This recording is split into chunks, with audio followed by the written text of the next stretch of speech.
Everyone, Jumps here, and welcome to my first video on this second channel. Today I just want to kind of talk about Overwatch, like my thoughts on the game right now. Cause I mean it's been a while. I'll say it's been a while since I actually played Overwatch quite a lot. Like I have been playing. Um, it's been years actually. Cause I'm gonna be honest, I haven't played Overwatch I've been playing non-stop for like 2 weeks now or 1 week. I don't even know when the game released now, but I think it was 1 week ago. I've been playing non-stop since the game released, since Overwatch released, season 1 of Overwatch. Like, how do I say this? It's not Overwatch 2, but it's not Overwatch Classic either. Like, it's just Overwatch. Since Overwatch came out, I haven't stopped playing it, you know?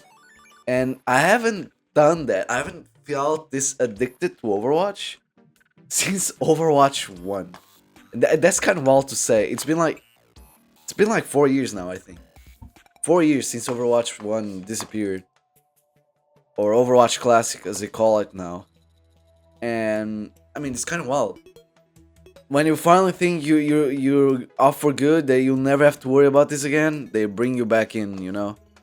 And I mean I will say, like I think the game right now is in a really good state. There are some complaints. I'll get to that, but the main game itself, like the main game, is really good. Something that I haven't, something that I really like about this game is that can actually kill shit. In case you're like a new viewer who just found this video randomly, well, basically to give you some lore, I mainly do Marvel Rivals videos on my main channel. I'm starting to do some Overwatch videos because I really like Overwatch. Like I like it more than Rivals as of now. We'll see what happens in the future. But I still like both games, obviously. I'll never stop liking Rivals. I'll probably keep doing content on both games. Mainly Overwatch for a little while at least. But I still like Rivals. Playing Overwatch, it really felt good being able to kill stuff. Because in Rivals, like, in case you're not a Rivals player, in Rivals there's a big problem with Sustain where no one dies. Like, you shoot an Invis, she just shields herself and she becomes immortal. And it's really annoying. I get it. It's a casual game. I'm not asking for a perfect balance, but I think at least you should be able to kill some stuff. I'm not gonna make this like a rant about Rivals. I'm just talking about this because it's kind of needed for my point here, which is I love that Overwatch gives like anti-heal every time you hit someone. Like if I hit an enemy, the enemy gets like 10%, I think, of anti-heal applied to them. Maybe more. I'm not sure how much it is, but they get like anti-heal applied to them, which makes healing less necessary. And as a support player in Overwatch, I play with Cat and Lucio, so I'm mainly a support player. It makes me like it makes the role so more interesting because just healing won't do anything anymore. I gotta do something with my kit. I gotta go in. I gotta do damage. I gotta use my utility, not just my heals. And I think Overwatch really nails the concept of what support is supposed to be, and I love that they did all these changes because it was really necessary. By the end of Overwatch 1, the meta was just like sustain meta with heal, with Brig and Bap and Sigma, Orisa, yada yada yada, and that was not really fun. But there was still some characters that were fun on support role. Obviously, like Ana was fun because you could anti-heal. Lucio had the speed, yada yada yada. But Overwatch, like current Overwatch, they really nailed they really nailed how healing should work in a hero shooter. Because, like, you can just heal bot anymore in Overwatch, or you just lose the game. Which, I mean, I'll always glaze them for this. It was the best change they could ever do to the game, was making heal not completely necessary.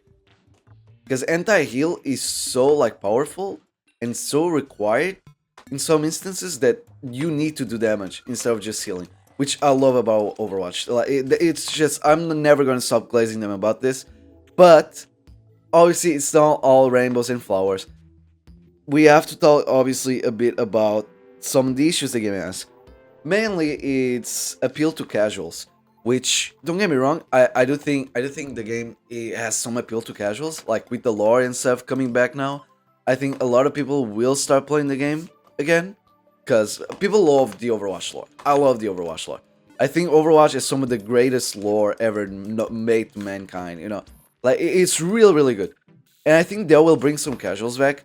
But the issue is a lot of these like heavy lore characters like Ramatra or Doomfist or even like Tracer right now. I feel like they're not getting any skins, which is not really good.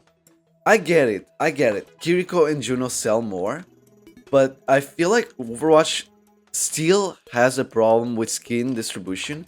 They had this since 2016, by the way. This is not new, so I'm not really like mad at it. But it's something that I always disliked about Overwatch is that they really bad at distributing skins. What I mean by this is like in Overwatch 1, we had like straight up 3 years or more where Symmetra didn't get a single skin. She didn't get a single skin. And it's kind of happening again, but instead of being with Symmetra, is like with a lot of the cast now. Because they only do it to Kiriko and Juno. They only give skins to Kiri and Juno now. Which, I mean, granted, it gives them money, so it's fine. And it's not just Kiri and Juno, don't get me wrong. It's also Mercy, Diva, all these girly characters. They are all getting like all the skins and stuff. Which, I mean, they do whatever they want, don't get me wrong. It's their game, they gotta make money somehow, so it's fine. The main game is still fun, it's still enjoyable. I don't mind it personally, but I understand that's gonna like frustrate a lot of people. Cause, I mean, come on, who doesn't want to see like a legendary cat skin, or a legendary ball skin, or legendary Winton skin, or Ram? All these oddball characters like the Omnix, the animals. Why does it always have to be the human woman, you know, like... Moving on now from the skins, I want to talk about 5v5 and 66. I've been mainly playing 66, so much so that right now, I'm top 500 on 66 on Q, which I know it doesn't mean a lot, because that's not where the most players are. So it's easier to get top 500 on 66. So I'm not gonna be glazing myself. What I'm trying to say is I've been playing a lot of 66. Okay, that's what I'm trying to say. And the reason why is because 5v5 is kind of mid. I don't know, like when you're playing 5v5, and XQC like talked a little bit about it recently. He even showed up on Noob Hunter, like him talking about 5v5 and shit. And he's kind of right. In 5v5, it's so predictable what the tank is gonna do. Like solo tanking his ass, and playing as a support or DPS also feels bad because there's like this one guy on the battlefield that it's equivalent to 3 people for some reason. You know, like there's like this giga tank that you cannot beat. You need your whole team just to fight him. Then he can just like 3v1 and win. And that's not really fun. In my opinion, that's not really fun. I think tanks should be able to tank damage, but shouldn't like have the free 1v1 win, you know? Like if I'm better than the tank, I should be able to win the 1v1. And that's something that, you know, in 5v5, in Overwatch 5v5, that doesn't really happen. But at the same time, 5v5 is role Q. And role Q is like the most competitive like mode for Overwatch, is what people prefer. Personally, I like open queue. I like being able to swap roles if necessary. But at the same time, I understand the role queue was always like, since role queue came out, it was seen as the main mode because like more balanced, more fair, you know. All teams have always 2-2-2.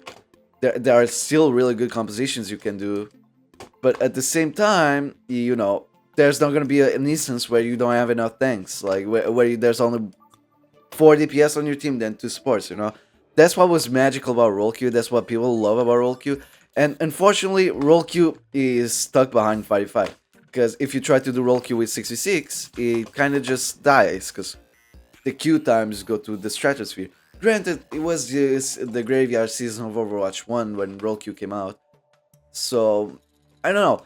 Maybe it's not gonna be like Overwatch Classic. Maybe if they try now role queue 66, it will go better. But I still don't think it will. I really don't think we have enough tank players. So, in the end of the day, your 2 options is 66 is the better game mode, but it has to be stuck behind open queue, and 5v5 is the bad, but at the same time, role queue is the better like competitive format. So, role queue has to be stuck behind 5v5, and at the end, that kind of, you know, that kind of hurts the game a little bit. Because personally, I wouldn't mind waiting queue for a better experience, but I know most players don't think like that. I know most players just want to get into a game fast, have fun, and move on. And I mean, yeah, that is what it is, you know. There's not much you can do about. There's not much you can do about that, because I don't think Role Q66 will work, unfortunately. I don't think there's enough players. Now, talking about 66, let me give my opinion on OpenQ 66 on Overwatch. I think the two rank rules is kind of dumb since they're trying to stop goats and it's working now. It's working. I would say if it wasn't for the DPS passive, that would be kind of dumb. Because what caused goats was the supports, not the tanks. And since supports were kind of like put in check with the new like anti-heal passive that everyone has, I don't think they really need to like limit the supports anymore. But at the same time, if they limit the tanks, it kind of removes some of the, like the expression OpenQ could have. At the same time, there's not enough tank players, so it doesn't really matter. It's rare to see a moment where you're gonna have like 3 tanks on your team. Because having tank players is really rare. In any game, Marvel Rivals, Overwatch, any game, it's rare to have tank players. So I don't mind the 2 tank rule, but I understand like it kind of kills the imagination of it, you know? Like what if I want to run some weird ass comp that has 3 tanks, 1 DPS and 1 support, or 2 supports, my bad. Like you know what I'm getting at? It just like hurts the imagination of it a little bit. I understand why they did it. I'm not mad. I still think the game mode is really fun. For me, 66 is like fantastic. Like playing 66 Overwatch, it truly feels fantastic right now. It's like magical. I understand it's partly because I came from Rivals. I am 100% sure that slowly I'll see some problems with it. But right now, it's really fun. It's like the most fun hero shooter you have to play, in my opinion. It's 66 Overwatch. Moving on from 66 to Stadium. I don't know, this might be a hot opinion. I don't really like Stadium. I think they tried to pull a League of Legends, which is fine. They do whatever they want. It's their game. But I don't think that's what Overwatch is. And I don't think Stadium is that good. Simply because, I don't know, man. It just feels like the first round, it's just normal Overwatch. So it doesn't go that weirdly. It doesn't go that crazy. Like, first round, it's simple. It's easy to understand. It's just normal Overwatch with a few, like, upgrades. But as the time goes on, people just become more and more unkillable. Some characters become giga broken. Like, Vendetta apparently is really broken in Stadium right now. I remember when the Stadium released, Juno was giga broken in Stadium. And it's like, I don't know, it's just not for me, you know? Like, I understand if you like it, I completely do. Like, it's, again, it's a fun game mode. I guess if you're tired of 5v5 and 66, you go Stadium. That's the magic of Overwatch, there's always something to do. And I'll give them props for that. Like, if you don't like 66, you have 5v5. If you don't like 5v5, you have 66. So there's always something to do, which is really good. Now, to address some other stuff. The leaderboards. I knew about the challenger score issue before I started replaying Overwatch again. Before Overwatch came out, I knew that Overwatch 2 had that issue. So this is not something that I just found out, but I didn't knew it was this bad. So me and my friends, we're all like around GM right now. And unfortunately, I'm the only one that's top 500. Because for some reason, I have more points than them. I get more points than them. I'm not sure how it works. I have no idea how it works. I just know it's kind of annoying. Because I feel like you should be top 500 based on how high your rank is, not how much you play. And having to have like 2k challenger points is just annoying. And I really hope they revert that, because Overwatch is a competitive game. And making based on time played is not a good idea. The 50 games rule should be the default. If you win 50 games, you are granted top 500. As long as you're high enough to be there, of course. And they did give us like a separation between challenger score and rank. But the thing is, even on rank, you still need 2k challenger score to show up on the leaderboard, which it's so dumb. I have no idea how challenger score works. I just feel like it's dumb. I don't know. Maybe I'm wrong. Like, maybe you guys could explain to me how it works in the comments. I don't know, man. I don't understand how that works. I don't really like these leaderboard changes. Let's talk about the new characters. I haven't played Overwatch. Like, the last time I played Overwatch, I think Hazard had came out, if I'm not wrong. So I think that's Vendetta. So Vendetta is kind of a new character for me, and I think Wu Young as well. I knew Vendetta because of Magic and stuff. I like Vendetta is really similar to Magic from Rivals. So I did saw some like Vendetta videos and shit, because she was the new Magic of hero shooters. You know, oh, she has a sword, she kills people. You know, and she's really cool. I really enjoy her. I think Vendetta is probably one of the most fun characters I've had in a while, Because she's kind of like Doomfist if, it was still a DPS and it was a little bit more balanced than it used to be. Though I do think Doomfist took more skill than Vendetta, though. I'll say that much. Doomfist was more annoying because he could just one-tap you, but it took more skill, I feel like. I don't know, maybe it's just me. Maybe I'm misremembering, but I feel like that was it. Let's talk about the new 5 heroes. Let's start with Domina. I feel like her kit was designed extremely around 5v5. I like her gun, I like how it works, and ironically, it's kind of like Ultron, so I really like it. And I will be making comparisons to rivals, because, guys, I'm sorry, if you're an Overwatch fan, I'm sorry to tell you, but yeah, they did take inspiration from rivals, which is fine, that's not an issue. Rivals took inspiration from Overwatch, so it's totally fine, that's not an issue whatsoever. But we gotta admit, there was some inspiration. Our gun is just Ultron's gun, a little bit more skillful though. I will say it takes longer for the beam to come out, and I feel like you have to hit the headshot for it to do a lot of damage. So it's like Ultron but more skillful, Now for her abilities, she was heavily designed for 5v5 because this shield is kind of broken on double shield comms. She's like the new Sigma of 66. Like, she's like when Sigma released in Overwatch 1, she's dead in the 66 mode. Simply because her barriers are really, really strong. Like, having a barrier that it's technically 2 barriers, like, as you can see, like, if I'm standing here and they're right there where the tracer is, they gotta shoot there and then they gotta shoot this one. They gotta shoot 2 parts separately for them to reach me. Which is kind of strong in 66, but at the same time, it's kind of needed in 5v5 because you gotta make these tanks really strong in 5v5. I will say though, because she has shields instead of like armor or normal HP, she's pretty easy to kill once you pass through the shields in 6v6, which I'll give them that. I think Domina is really weak after you go through the shields, which is kind of my problem with this character.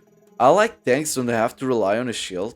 That's why I enjoy Reinhardt, but at the same time, I don't really like the shield gameplay.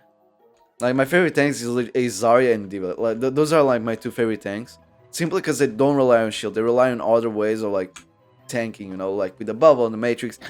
I like those type of tanks. I also like the D.Va has a lot of movement, which is fun. But yeah, that's it for Domina. I think aiming with her is super fun. I think her abilities are fun. Oh shit, voice crack. I think her abilities are fun, but her shield and having to play as a bunker tank is not my thing, I don't really enjoy that. Moving on to Anran. Anran is a really fun character. She's kind of the new Genji. Also, fun fact, she's voice acted by Faria, which is a streamer. I actually had no idea. Like, I was like, okay, this voice, she sounds like Faria when she came out, and then I found out she was actually voice acted by Faria. The way she plays is like Genji with a little bit more movement. I will say I really like her. She's probably my second favorite character of the new ones that came out. She's really hard to play though, I'll say that. And I feel like her E is really annoying to go against. If there was an ability I'd say for it to be changed or maybe nerfed or something, it would be the E. I think her E is really annoying, but to be honest, she has so much skill involved with her kit that I cannot even judge like or having the like. She's just such like a skillful hero. You need so much skill to play this character. So I can't even judge you, or I can even judge her for having this kind of ability, like for having this E. Now, what I like about her kit is the dashes. I feel like having a dash that can like do damage twice on you is so fun. Like, I can literally just go in with one dash and like ignite someone, and then just fan of the hammer them. Not fan of the hammer, but just like fan them with a secondary fire. I really like that. I think that's like the most fun part of her kit is like the dashes. Again, I'm a movement addict. I love movement on characters. That's why Lucio and Kara are my favorite characters because they're like the fastest characters in the game. I love movement. Any character with movement is my character, and she has a lot of it. So normally I enjoy her quite a lot. I think she's a really fun character, and if you're like a rivals character that wants to play like a flank DPS character like Spider-Man or BP, she's your character. I'm telling you right now, hop on Anran. She's really, really fun. Alright, moving on.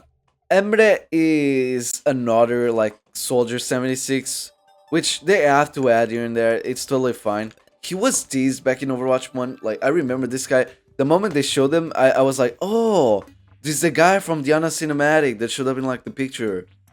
And honestly, that's pretty cool. I like they're like pulling up the lore characters back in. I think Emre was like Emre had to show up eventually, and I'm glad they already like they finally like made him show up. Now I will say it's not my thing. I feel like it's kind of boring to be honest. Like if you enjoy Emre, that's totally fine. I'm not saying you can enjoy this character. Like, why would you? Like, it's just a war soldier, 76 in my opinion. Like, look at this kid. He has a gun. He has like a bomb, and he has an ability that heals himself.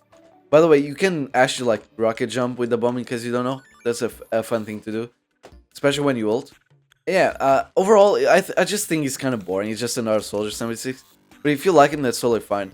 I like his gun. Like he's like fast shooting gun is really fun to use, but his normal gun is kind of boring. Because it's just another Baptiste. It literally just works like Baptiste without like the recoil. His ult though. His ult is like the most fun part of his kit. I feel like when I'm ulting with him, it really feels like I'm out of control. Like they nailed the concept for the ult. Moving on, let's talk about Miski.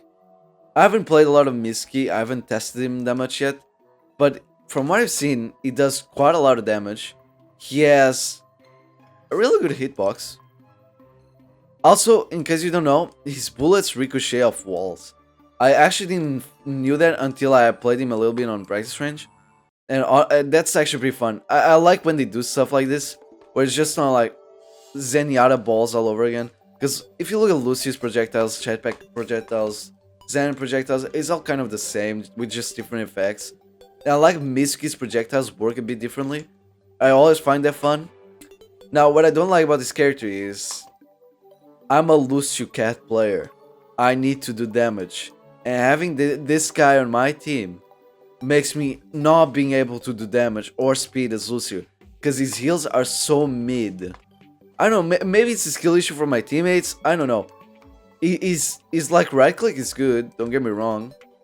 But his like default heals are just so bad, dude. Like I swear, he heals nothing. So like, yeah, he's a big burst of damage, which is what matters nowadays in Overwatch, is like dealing damage, not straight up healing. But at the same time, if I'm playing Lucio, I gotta stay on heals, because, yeah, heals are not as important anymore, but you still need to have heals for your team to survive, you know? Like, you can't just go around dealing damage forgetting about to heal, you know? That you still need to heal. And I feel like playing Lucio and Cat with a Miski, not that much Cat, but like mostly Lucio, but it kind of also applies with Cat, because I like to go DPS as Cat, and when I have a Miski, I can't DPS as much. And that's really annoying. I don't like that about Miski. I hate having Miskis on my team. If you're a Miski player, please don't be on my team.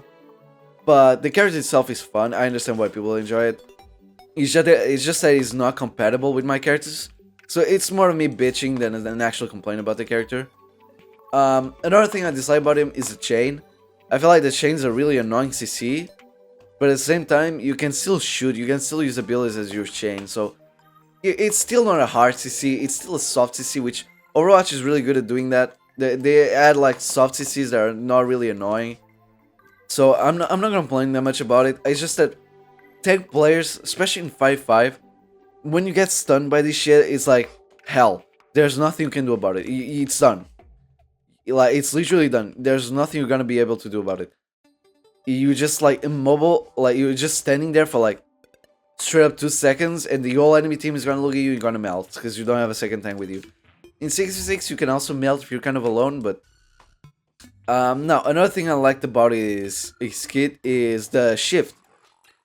Because, funnily enough, guys, I enjoyed Overwatch 1 Sombra, and his shift is like Overwatch 1 Sombra Translocator, which I really enjoy. It obviously works a little bit differently, but the point remains, like, he leaves the thing in the ground that he can TP back to it. So, I really like that. I really like that about his kit. I think it's really, really fun. Overall, it's a fun character to play. I don't like to have him on my team or the enemy team. I really don't like this character. Unless I'm playing with him, but if you're playing him, it's really fun. It's one of those characters like kind of like somewhere where it's annoying, but at the same time fun. You know, it's fun to play, annoying to go against, or have in your team. That's what I feel about Miski. Now, let's talk about Jesus Christ reincarnated. Or actually, no, it's not Jesus Christ. It's the fucking devil. The cat. The cat is the devil. This cat is the best thing Overwatch added since release. I love Lucio. Like, deep down in my heart, Lucio is one of my favorite fictional characters of all times. And I love his speed. But the cat somehow beats Lucio. I think the cat is more fun than Lucio in every way, shape, or form. This cat is the devil. Like, if you buy both perks, you can literally one shot a tracer without shooting your ones. If you scratch her and use your E and stay around the tracer, she literally dies without you having to shoot her. This cat is the devil. Like, I'm not even trying to exaggerate. He has crazy damage, he has crazy movement, he has a really good utility tool, which is the lifeline. He has speed. By the way, in case you don't know, lifeline is not just utility for your team, it's also for you, because it gives you speed boost. Using lifeline is like using speed boost on Lucio. If you don't have jet fuel, use lifeline, because it gives you a speed boost, so you can actually use it to run away. And I've been maining cat. Like, cat's like my one trick right now. If I can't play cat, I'll play Lucio, but that's about it. And I'm gonna be honest, this cat is so fun. His ult is really interesting. Like, there's no support ult like his in the game, and I understand it's kind of from what I've seen, this ult is kind of busting 5-5 because the tank is like the most valuable person in the field. You can literally just one shot the tank with the cat every time with this ult, which is, yeah, I understand that's annoying, but I feel like the cat was designed for 6v6. That's why I feel like the cat was designed in Overwatch 1, because this kit feels like a 6v6 kit. Because in no world would you design a support that can just one-shot a tank every like 2 minutes or so. In no world that would be a thing. But it is. So I feel like the cat was designed in Overwatch 1. I feel like this was an actual like scrapped kit from Overwatch 1. That they literally said, okay, this is too much. We're not gonna make this, like, the cat is too fast. The cat is it's just dumb. Let's not put this into the game. And I feel like they went back, they looked at it and said, I mean, Rival's doing crazy shit, so let's do it too, you know? And they did it. Like, they literally like did the crazy shit. And I love it. I love it. Don't get me wrong, I love it. People complain about the cat, but honestly, the cat is really easy to kill. If you stun the cat, it's dead. If you look at the cat and you're playing hitscan, it's dead. Like, cat has some skill level to him. Like, you can just heal bot as a cat, because if you heal bot, you're not playing the cat correctly. Like, you gotta go do damage. Like, I don't know. I feel like the cat is such a good design. Because, yeah, you can fly around the map. You could just, like, stay above everyone and shoot down and heal bot your team. Yeah, you could just do that. But then you don't get any value from the cat. The value comes from going, like, close up to the enemy and dealing damage. And at the same time, not getting hit. That's where the value comes from the cat. I understand lower ranks will have a problem aiming at the cat. That happens in every game. Movement is annoying to deal with in lower ranks. I completely understand that. I understand why people hate the cat. I truly do. So I will say, I feel like the cat is also the most fun character to play as. So again, it's one of the characters where it might be annoying to go against, but really fun to play as. And I hope they don't give these characters the Overwatch 1 treatment, or the Overwatch 2 treatment, actually, not Overwatch 1, where they just like rework them like Doom and make them kind of more boring just for the sake of balancing for the lower ranks. Because I promise you, if you're in lower ranks, you're having a hard time against the cat, swap to McCree or swap to Vendetta and literally just stun the cat. Vendetta can literally pull him off the sky. McCree can just stun him. Like, if you stun the cat, is a free kill. I'm not even joking. Cat is really easy to deal with and is really hard to play as in higher ranks, because you gotta do damage, you gotta dive in, and if you dive in, you're easy to kill. And that's the biggest issue with the cat. That's where the skill is. Okay, now to explain more or less how the abilities work, you have an E that heals, like that E heals and boops people. You can actually buy a perk to make the E like do more damage to people, but it removes the boop from the E, which again it gives a little bit of depth to the character. I really like the perks because of that. Because if you're an Ilios or Lijiang Tower, maybe you want the boop so you can throw people off the map. But if you're on a map like King's Row, maybe you don't need the boop that much anymore. So maybe you're gonna go with, you know, the damage. That's the kind of depth I really enjoy about the cat. Like, it really makes you like have to make decisions. Like, do I go in now? Do I wait? Do I heal bot for a bit then go in? I love the cat. It's just like one of the greatest characters ever designed. This is peak Overwatch, right here. I understand the cat is the devil. I understand it's the second coming of the Antichrist after Brig. I totally understand it, but you know, it's fun. It's a hard character to play as. Like, if you can aim at it, I'm sorry, but it's kind of a skill issue. I'm saying this in the most respectful way possible, by the way. It's kind of a skill issue. The cat is fantastic. I love the cat. I love the cat. Now, one thing I'll say is, make the cat make noise. Because right now, you can literally just go to the skybox and flank through the skybox. Like, if you go to the skybox without no one noticing, you can literally just go behind the enemy team and no one will see you. Because they can't hear you. The cat is literally noiseless. It makes no noise whatsoever. And that's not really that great, because if you're flanking without making any noise, how is anyone supposed to counter you? I can literally just dive Widows, and there's literally nothing they can do about it. There's no counterplay as Widow to the cat, because they don't have a stun, and the cat deals more damage than them, like up close. You know, like they could just scope in and like try to one-shot me. But let's be honest, if I'm already close to them and they couldn't hear me coming, the moment they look at me, they're already half HP. So yeah, they gotta make the cat make noise. That's the one like complaint I have about the cat, and I'm a cat player, so you know it's bad when the cat player has to ask for a nerf, because don't get me wrong, it's really funny from my point of view. Like, they can't hear me coming, I just murder them. Like, I'm the actual devil playing this character, but at the same time, I understand how annoying that is for other people. I do have to ask for the nerf, because man, there's no counterplay whatsoever about the cat.